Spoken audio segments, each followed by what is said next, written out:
प्यारे दोस्तों नमस्कार। स्वागत है आप सभी का आपके अपने YouTube चैनल एग्ज़ाम बीटर में। दोस्तों आज मैं आप लोगों को 12th क्लास की फिजिक्स सब्जेक्ट वैद्युत आवेश एवं क्षेत्र टॉपिक पढ़ाने जा रहा हूँ। चलिए वीडियो में ज़्यादा टाइम ना वेस्ट करते हुए हम लोग स्टार्ट करते हैं। ठीक, सबसे पहले इसके अंतर्गत बात आती है स्थिर वैद्युतिकी की। ठीक, यानी वैद्युत आवेश एवं क्षेत्र में सबसे पहले हम लोग जो टॉपिक पढ़ेंगे वो स्थिर वैद्युतिकी है। स्थिर वैद्युतिकी को इंग्लिश में बोलते हैं इलेक्ट्रोस्टैटिक्स। ठीक, इलेक्ट्रोस्टैटिक को अलग अलग देखें तो इलेक्ट्रो प्लस स्टैटिक होता है। इलेक्ट्रो का मतलब क्या होता है आवेश, स्टैटिक का मतलब क्या होता है स्थिर। ठीक, यानी इसके अंतर्गत जो भी टॉपिक हम पढ़ेंगे आवेश जो होंगे वो आवेश कैसे होंगे, स्थिर आवेश होते हैं। ठीक, यानी स्थिर आवेशों का अध्ययन किया जाएगा, उसे हम लोग क्या कहेंगे, स्थिर वैद्युतिकी कहते हैं। ठीक, यानी तो इसकी परिभाषा हम लोग क्या लिखेंगे कि विज्ञान की वह शाखा जिसके अंतर्गत स्थिर आवेशों का अध्ययन किया जाता है। ठीक, स्थिर वैद्युतिकी कहलाती है। यानी स्थिर वैद्युतिकी के अंतर्गत हम लोग कैसे आवेशों का अध्ययन करेंगे, स्थिर आवेशों का अध्ययन कर देंगे, उसे स्थिर वैद्युतिकी कहते हैं। ठीक, इसके बाद नेक्स्ट टॉपिक आता है वैद्युत आवेश। ठीक, तो नेक्स्ट टॉपिक हमारा क्या है, वैद्युत आवेश यानी इलेक्ट्रिक चार्ज। ठीक, तो वैद्युत आवेश क्या होता है, इसके बारे में जानने के लिए सबसे पहले हमें पता होना चाहिए कि इसकी खोज किसने की थी। इसकी खोज जो की थी थैलस ऑफ मिल्टन ने किया था। ठीक, यानी थैलस ऑफ मिलेटस एक वैज्ञानिक थे, वैज्ञानिक नहीं थे, थैलस ऑफ मिलेटस ये एक आम आदमी थे। इन्होंने क्या किया था कि अब एक छड़ लिया और एक क्या किया, पत्थर लिया, उसको आपस में रगड़ा, तो रगड़ने पर इन्हें एक दूसरे की और क्या करते, आकर्षित करते, यानी बल का अनुभव करते। उसी के आधार पर इन्होंने आवेश की खोज की थी। ठीक, तो इसके अंतर्गत सब क्या पढ़ेंगे हम लोग, वैद्युत आवेश। ठीक, तो क्या होता है वैद्युत आवेश, किसी पदार्थ का क्या होता है वह गुणधर्म होता है। ठीक, यानी क्या होता है जब दो वस्तुओं को आपस में रगड़ेंगे तो रगड़ने पर क्या होती है, पहली वस्तु जो है दूसरी वस्तु पर क्या करती है, बल का अनुभव कराती है। ठीक, यानी एक वस्तु जो होती है क्या होती है, अन्य दूसरी वस्तु पर बल का अनुभव कराती है, उसे हम लोग क्या कहते हैं, वैद्युत आवेश कहते हैं। ठीक, तो इसकी परिभाषा क्या हो जाएगी कि वैद्युत आवेश पदार्थ का वह गुण है जिसकी उपस्थिति में वह पदार्थ किसी अन्य वस्तु पर क्या करता है, बल का अनुभव कराता है, उसे वैद्युत आवेश कहते हैं। या फिर इसके बारे में इसको दूसरी तरीके से भी हम लोग परिभाषित कर सकते हैं। नहीं, आवेश एक वस्तु का क्या होता है, गुणधर्म होता है, जिसकी सहायता से हम लोग क्या करते हैं, वैद्युत क्षेत्र और चुंबकीय क्षेत्र क्या कर सकते हैं, उत्पन्न कर सकते हैं। ठीक, यानी वैद्युत क्षेत्र और जो चुंबकीय क्षेत्र उत्पन्न करता है उसे हम लोग क्या कहेंगे, आवेश कहते हैं। और ये उत्पन्न कर सकता है तथा इसका क्या कर सकता है, वैद्युत क्षेत्र और चुंबकीय क्षेत्र का अनुभव भी कर सकता है। ठीक, यानी वैद्युत क्षेत्र और चुंबकीय क्षेत्र को उत्पन्न करने के साथ साथ ये क्या करता है, उसका अनुभव भी कर सकता है। इसे हम लोग क्या कहेंगे, वैद्युत आवेश कहते हैं। ठीक, इसको एग्जाम्पल के माध्यम से समझते हैं। तो सबसे पहले हम लोग क्या करते हैं, कोई कांच की एक छड़ लेते हैं, उसको सिल्क के साथ रगड़ेंगे, तो सिल्क के साथ रगड़ने पर क्या होता है, इसके ऊपर आवेश आ जाते हैं। ठीक, जब इसके ऊपर आवेश आ जाएंगे तो क्या करेंगे, कागज के छोटे छोटे टुकड़े को क्या करेंगे, हम लोग ले लेंगे। तो कागज के छोटे छोटे टुकड़ों को जब क्या करते हैं, कागज के छोटे छोटे टुकड़ों के पास हम जब ये कांच की छड़ को ले जाएंगे, आवेशित छड़ को ले जाएंगे, तो आवेशित छड़ को ले जाते हैं तो क्या करते हैं, जो कागज के छोटे छोटे टुकड़े होते हैं वो आपस में क्या होते हैं, छड़ की ओर आकर्षित हो जाते हैं, यानी छड़ से क्या होते हैं, चिपक जाते हैं। तो जब छड़ से चिपक जाते हैं इससे ये पता चलता है कि वो क्या है, उस पर आवेश विद्यमान है। ठीक, जबकि बिना आवेशित छड़ के नहीं चिपकते। यानी ऐसे अगर हम किसी छड़ को ले जाएंगे, यानी बिना आवेशित किए छड़ को ले जाएंगे तो कागज के टुकड़े नहीं चिपकते। ठीक, इसके बाद अगली टॉपिक आता है, इसके बाद आता है इसमें बात करेंगे अब आवेश जो होता है इसके अंतर्गत क्या क्या चीज़ें हो सकती हैं।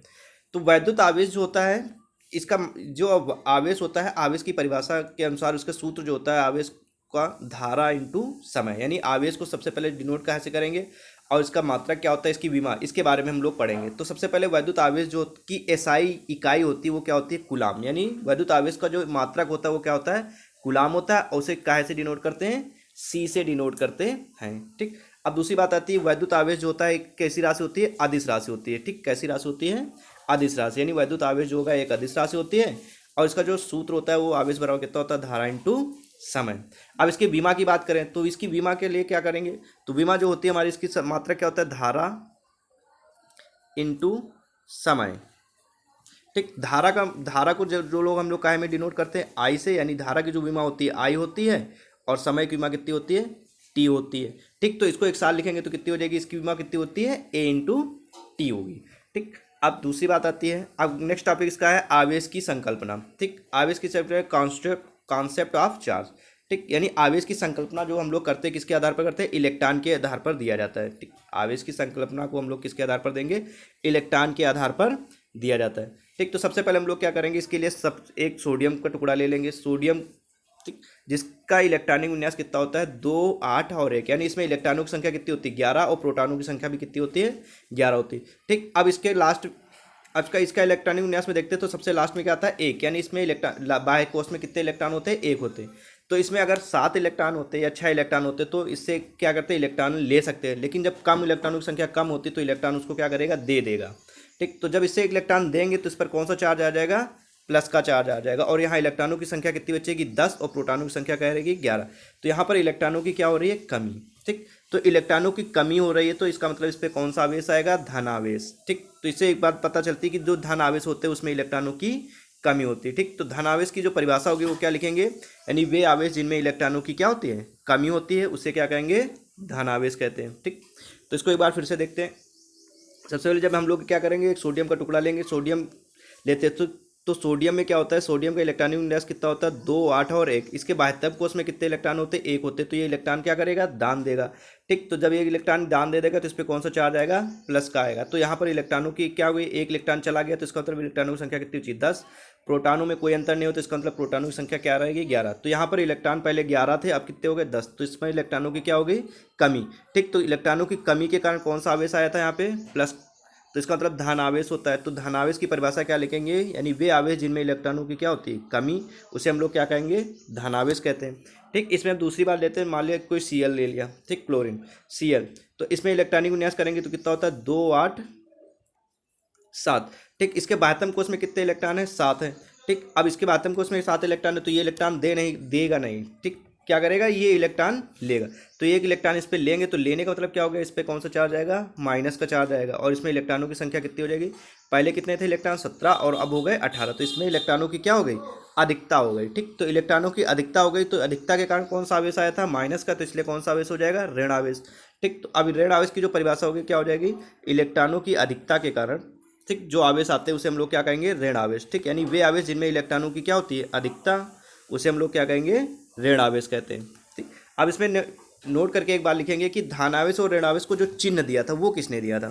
ठीक, तो धन आवेश तथा ऋण आवेश को जो चिन्ह दिया था वो बेंजामिन तथा फ्रैंकलिन ने दिया था, यानी बेंजामिन तथा फ्रैंकलिन नाम के 2 वैज्ञानिक थे। ठीक, जिन्होंने बताया कि धन आवेश और ऋण आवेश के जो चिन्ह होते हैं वो कैसे होते हैं। ठीक, तो बेंजामिन और फ्रैंकलिन ने क्या किया था धन आवेश तथा ऋण आवेश को चिन्ह दिया था। ठीक, अब दूसरी बात आती है कि जो समान प्रकृति के आवेश होते हैं यानी सजातीय आवेश होते हैं वो क्या करेंगे एक दूसरे को दूर जाएंगे। ठीक, यानी प्रतिकर्षण करेंगे। ठीक, और विजातीय आवेश जो होते हैं क्या करेंगे एक दूसरे को आकर्षित करेंगे। ठीक, यानी जो विपरीत होंगे, यानी अगर माइनस प्लस है तो क्या करेंगे एक दूसरे को आकर्षित कर लेंगे, लेकिन अगर प्लस प्लस है तो एक दूसरे को क्या करेंगे दूर जाएंगे, अगर माइनस माइनस है तो भी एक दूसरे से क्या हो जाएंगे दूर जाएंगे। ठीक, एक क्वेश्चन आता है नोट करके लिखेंगे कि इलेक्ट्रॉन के आधार पर आवेश की संकल्पना दी जाती है प्रोटॉन के आधार पर नहीं, क्यों। ठीक, यानी इलेक्ट्रॉन के आधार पर आवेश की संकल्पना दी जाती है लेकिन प्रोटॉन के आधार पर नहीं दी जाती है, क्यों।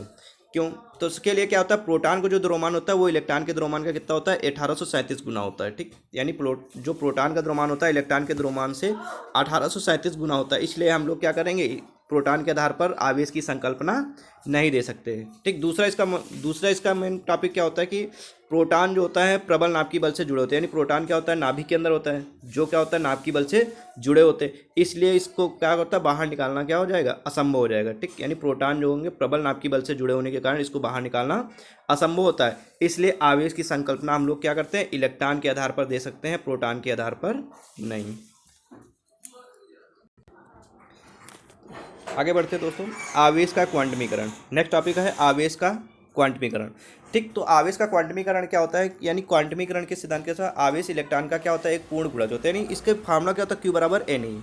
ठीक, एन क्या ई क्या होता है इलेक्ट्रॉनों की संख्या होती है, एन क्या होती है नंबर ऑफ इलेक्ट्रॉन, यानी एन बराबर कितना हो जाएगा यहाँ पे 1 2 3 कुछ भी ले सकते हैं, यानी इलेक्ट्रॉनों नंबर।